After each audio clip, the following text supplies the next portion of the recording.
Notre ambition est simple. Faire du FIA un espace où la diversité devient un levier de compréhension, de cohésion sociale et de vivre ensemble. Cette diversité, nous la vivons intensement grâce à un programme riche, structuré et inédit. Un programme qui donne vie aux diversités.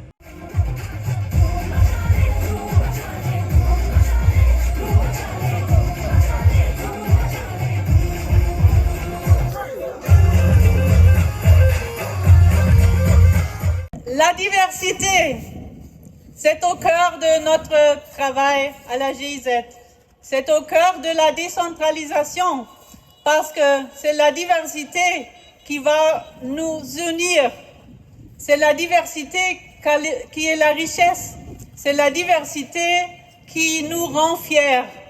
Et je peux voir aujourd'hui ici à Aného que la connexion avec l'Égypte est vraiment visible, pas seulement par les artefacts qui sont ici, mais par les bateaux, par l'eau. Et moi-même, j'arrive d'une ville avec un fleuve qui s'appelle le Rhin.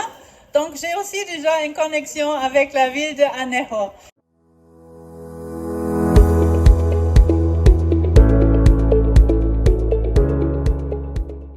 Aného, c'est le souffle multiple d'un peuple aux 1000 visages. Une terre où se mêlent les peuples, les langues, les cultes, les chants, les danses, les traditions, les savoir-faire.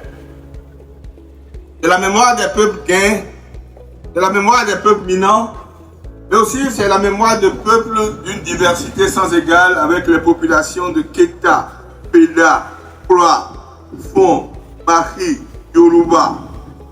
Les afro-descendants portugais, anglais, allemands, français, ou encore les populations afro-brésiliennes et tant d'autres encore.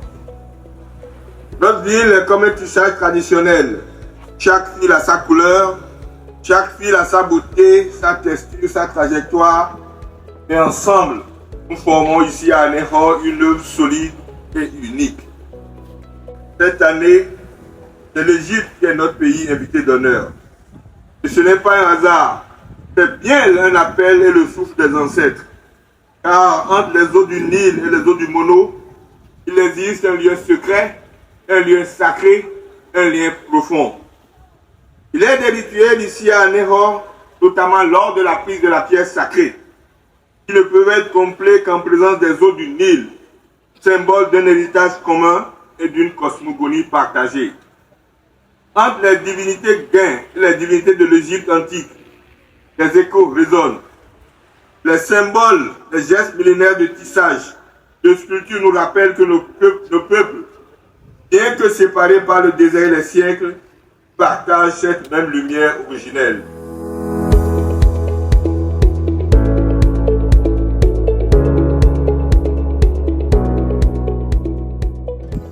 Il y a plus de 24 ans, alors que je commençais ma première mission diplomatique au Ghana, on me disait « Si tu veux comprendre l'âme du golfe du Guinée, va à Aného ».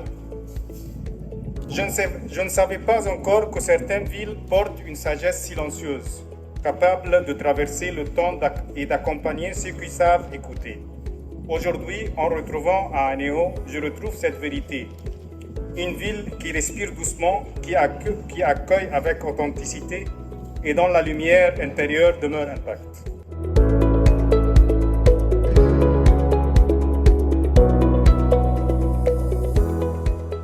Ce qui nous réunit est au cœur de mon engagement social et humain, à savoir les questions de tradition, la mémoire et la transmission.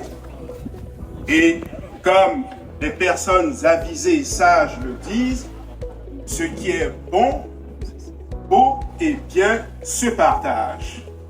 Voilà pourquoi je tenais à vous dire que c'est vraiment avec joie que je suis parmi vous dans un cadre agréable, en espérant que de telles occasions se renouvelleront. Bien sûr, le thème qui nous réunit est la preuve que les identités togolaises ne sont pas figées, car tout corps social qui ne sait pas se projeter et agréger des choses nouvelles, des apports nouveaux, est appelé à disparaître.